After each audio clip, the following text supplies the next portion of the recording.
So two of the world's biggest sovereign wealth fund, which is the Saudi fund and Singapore's fund, is bucking a broad divestment trend among global investors amid growing pessimism.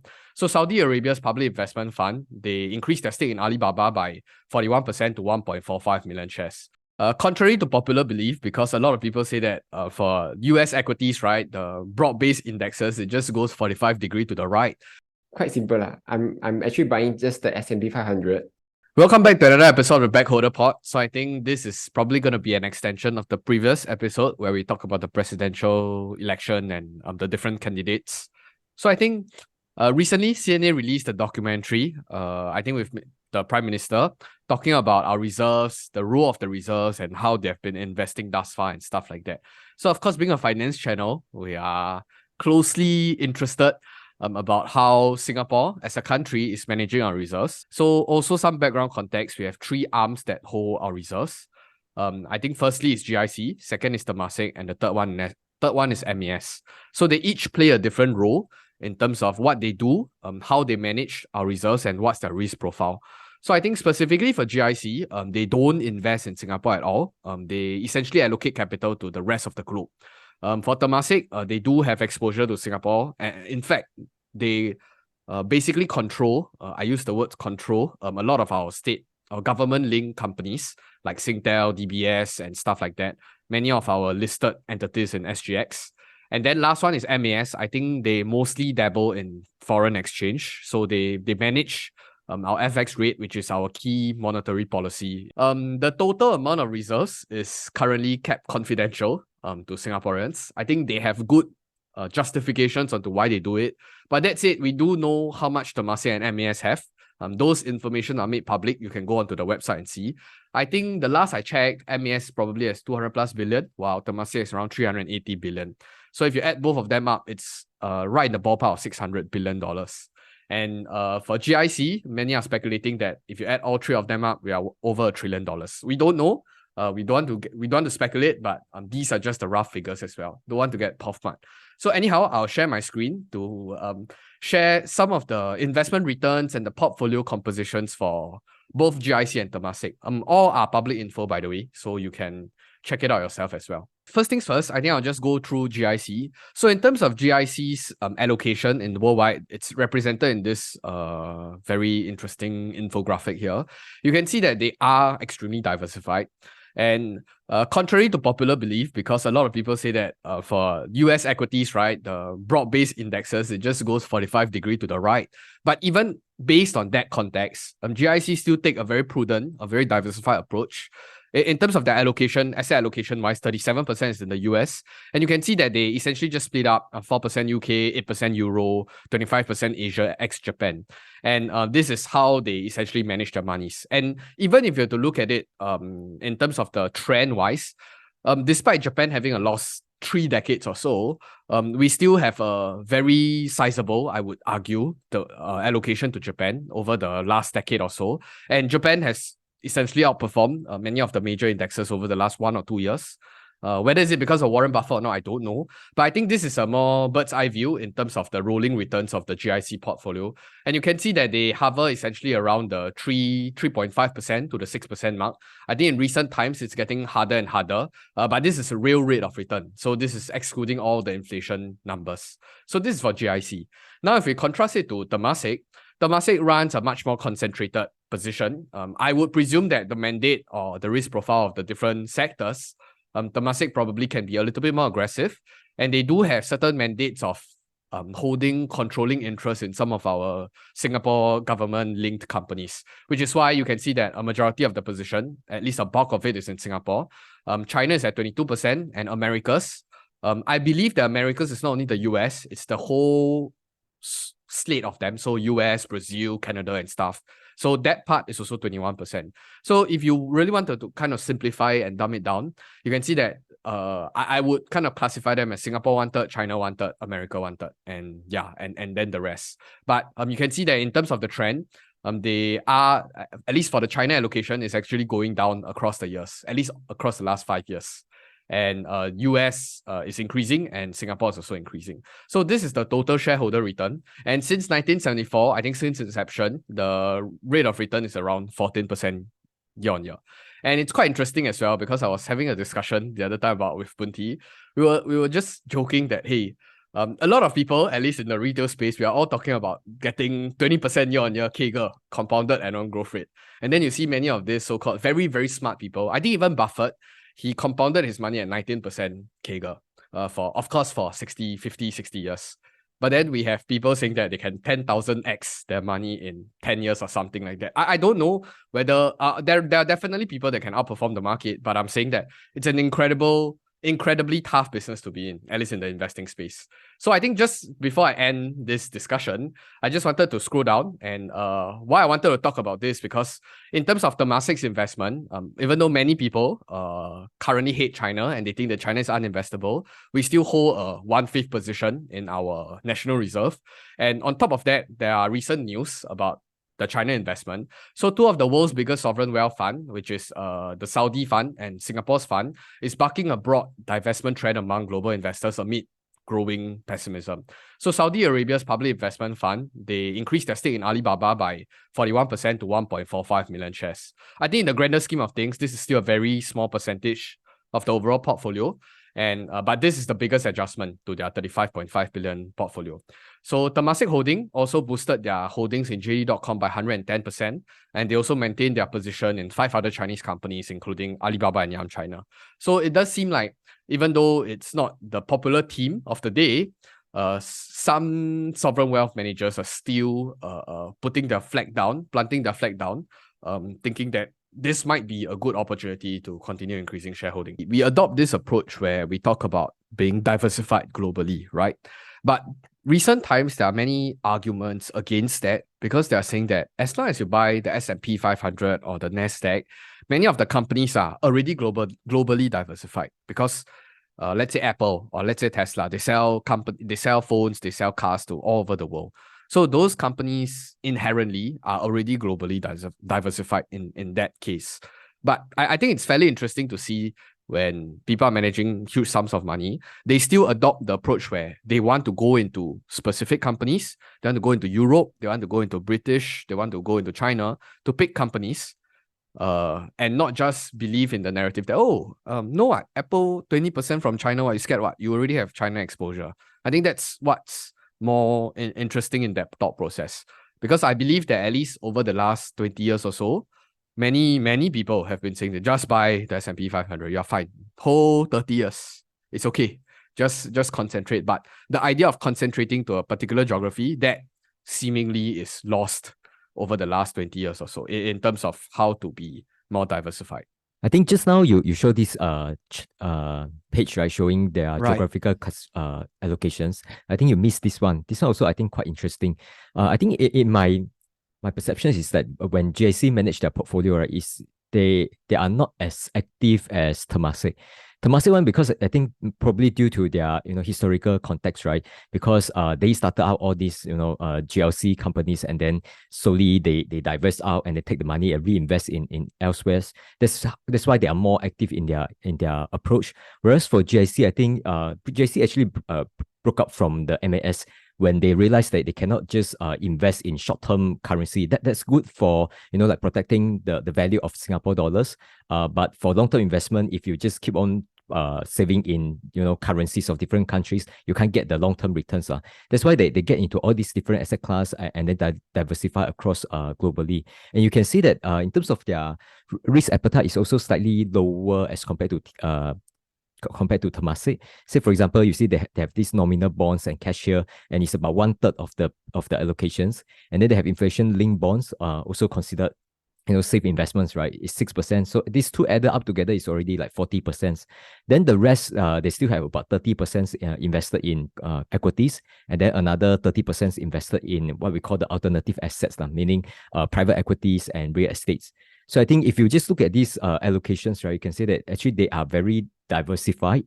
And I believe that the way they invest this is that they will have all these different mandates. And once they have the mandates, they will appoint the asset managers in those respective asset class and let the professionals manage the investments. So it is harder for you to say, okay, why GIC invest in company ABC and not DEF, right? Because all these decisions is not made at the GIC level, probably it's made at the fund managers level. So there's different segregations of type of decisions made now. One is doing the asset allocations, the others is doing the security selections. Yeah, just Kelvin. now I noticed something interesting. GIC recently actually has been going down. It's a 20-year lah, not 1 year. It's a 20-year thing.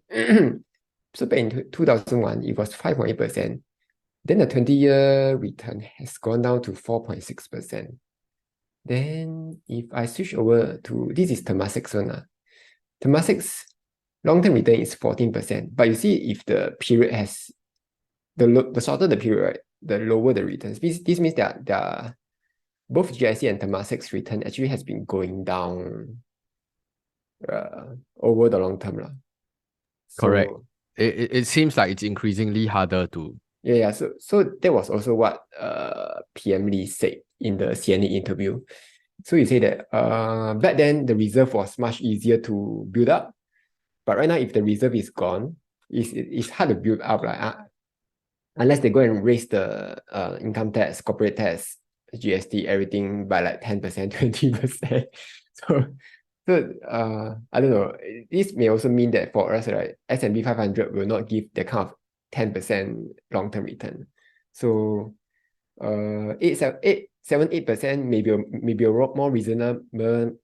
more reasonable, number going forward, unless there's some new breakthrough. For example, maybe AI, but I doubt AI can give that much increase in growth also. Actually, I'm not too sure here. I think there are two opposing forces on why the returns are getting lesser. First things first, I think in terms when your portfolio gets bigger and bigger, it's really harder to manage, which is what Buffett said. Buffett was very confidently saying that if today he managed like $10 million, he can grow the portfolio at 50% CAGR because it's very small. But I think the second point, so the first point is if the portfolio gets bigger, like what Temasek and GIC is doing, then it's harder to manage or harder to get outperformance. And the second point is, I think a lot of people have been arguing that, because the market is getting more efficient, more people are getting into passive investing, the knowledge is being disseminated, so it's harder to outperform because it's harder to do to find your edge in the market. So I guess these are the two opposing forces on why returns are getting shorter or smaller. I'm not too sure which takes precedence or whether both are affecting them, but this is basically how you look at it. And also, I wanted to point back the idea where I want to get your opinion on, do you guys think that moving forward, at least in the coming decade or 2 decades, like 10, 20 years, is it still very easy to just everybody put money in and then you get like 8 to 10% or what's your perspective on this? Yeah, I think just now you talked about like the period, let's say before 1980s versus now, right? I think this chart is showing the price over earnings for S&P 500. I think if you don't look at S&P 500, you look at total world equity. I think also you are looking at similar things where if you look at like 1970s, right? That's periods where there's hyperinflation, a lot of problems, and then PE also quite low during that period. Even if you don't buy into like equities, right? You just buy into long-term bonds, say for example, like 10 years, 30 years, long treasuries, right? You can also get like super decent returns because the yield that time was like 16, 17, 18% kind of returns. Now how much is the like 30-year yield on US? About 4% ish. For Singapore, about 3% ish, right? So it's like if you buy during that period where the market is cheap, of course it's easier to get the higher returns. Whereas now the valuation is just like much higher compared to the period in the 70s or 80s, right? So I mean higher price, lower returns. That's just mathematics. It's not like forward-looking kind of predictions, right? It's just maths, right?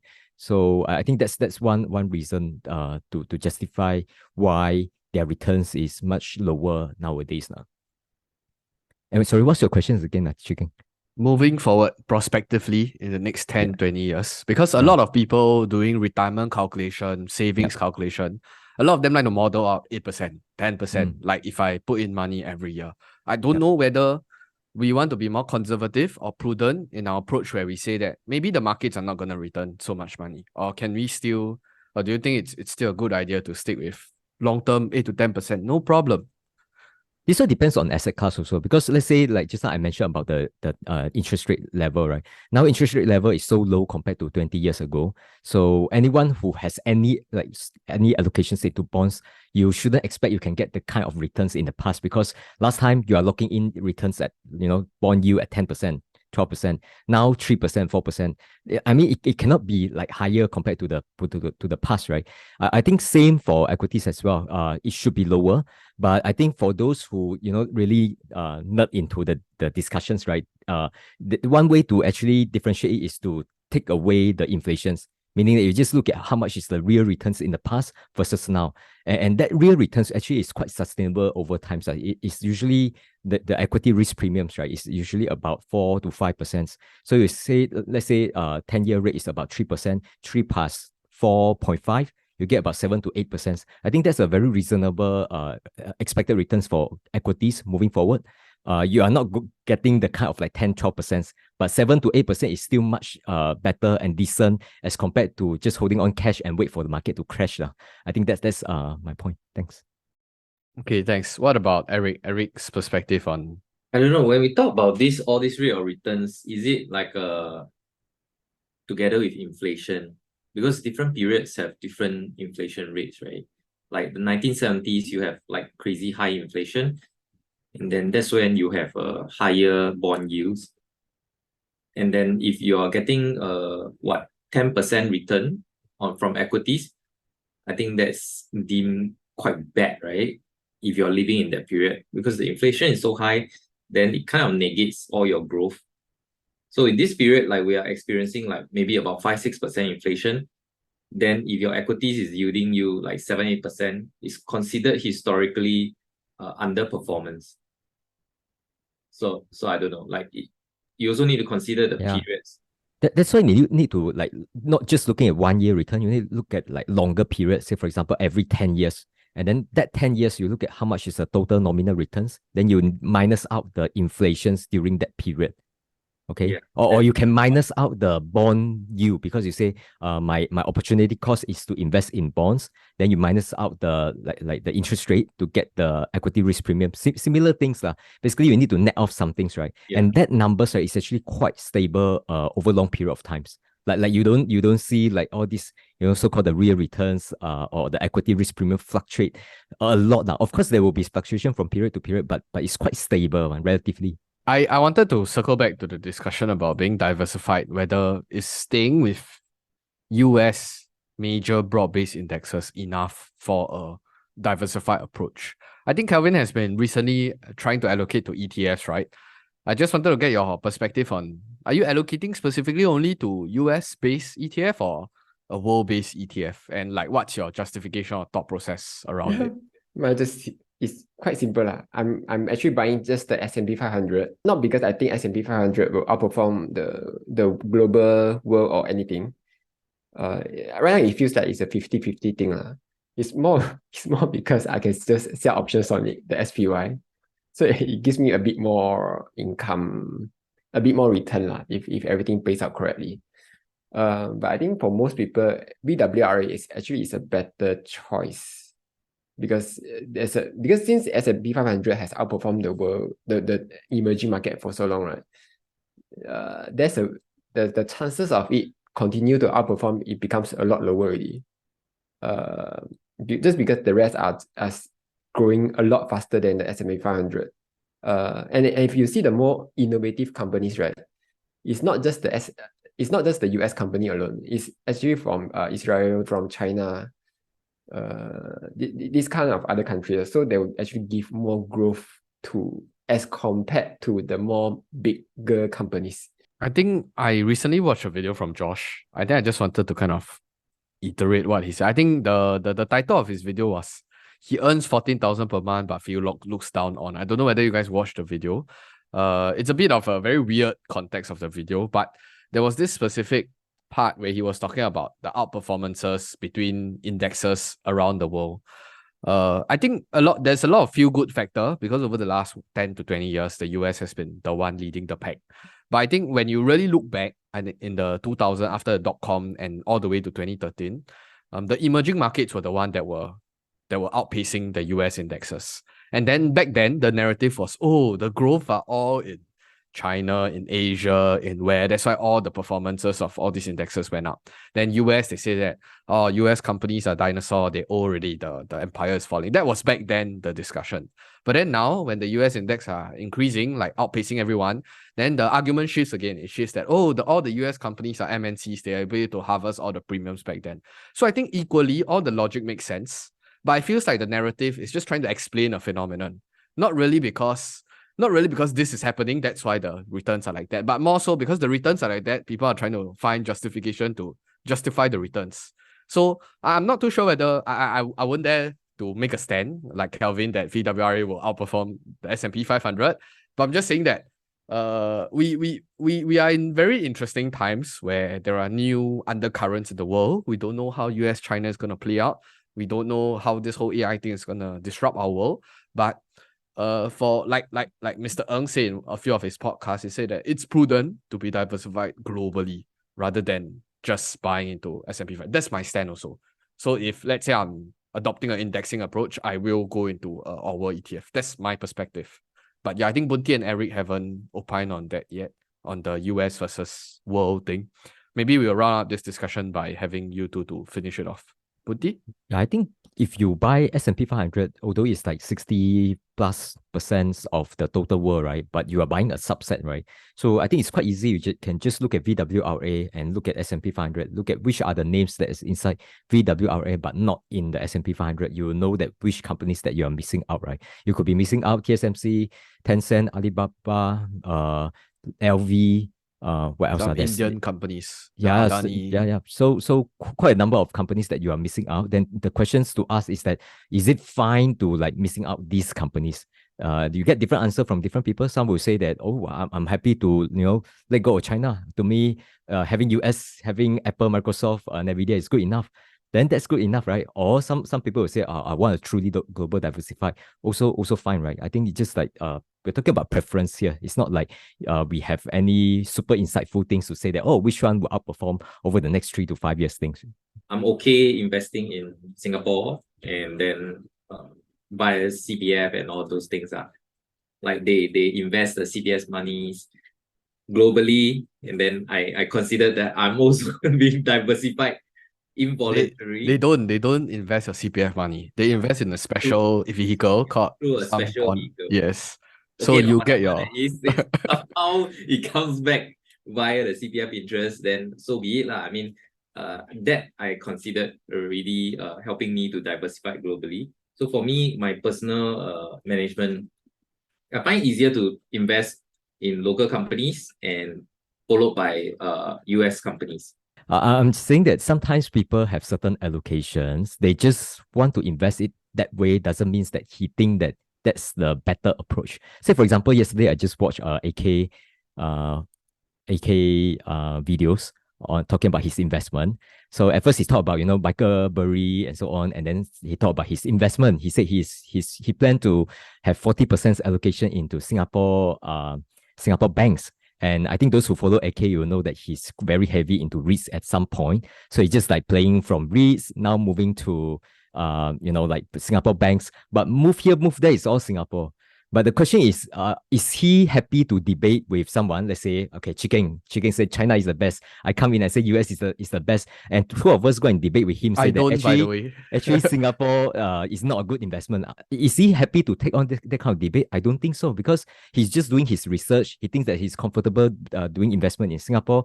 And he know what he's doing, right? So to me, I perfectly think that this is like good investment approach, and it's not everyone want to be in this debate to say which investment is the better one. Yeah, so we respect each other's. It's just like different approach, different risk appetite. Yeah. So just now Bunti mentioned about the preference thing. I think it's also about how easy you can get information. So let's say if you invest in the US, right, versus in some place like maybe China. So if you are investing in the US, let's say a company earnings come out, like Tesla earnings, then boom, suddenly you see like 50 YouTubers talking about Tesla earnings. So all of them are doing your hard work for you. It doesn't mean that you don't have to do a hard work. Basically, you can rely on their hard work plus a bit of your hard work. But if you are investing in places like China, who are the ones who are dissecting that information. Actually, GK, you'll be GK. you'll be surprised there, because I actually follow some of my analysis are not original as well. I'm on some of the Chinese platform. They also everybody talking about it. It's just you need to know where the platform. Yeah, so to basically you find need it. to know where, right? Then also like maybe you are investing not just US, not China, maybe Singapore. Singapore even lesser analysts as compared to US and China. But probably you are waiting for the fifth person, you're waiting for maybe Josh Zhang and a few other YouTubers and a few websites. But that's all your information already. So in the end, I would still say that if you want to invest in individual companies, US is easier to invest in just because there are a lot more people doing the hard work for you as compared to China, as compared to the rest of the world. Right. I think that's a good discussion ending off to the entire conclusion. I think there really isn't really a proper way to do it. You individually have your different preferences, and whether you want to pick stocks or not, you want to buy what ETF, whether is it geographically diversified, I think it's still up to your own perspective. So I hope you guys enjoyed the discussion, and we'll see you in the next video. Goodbye.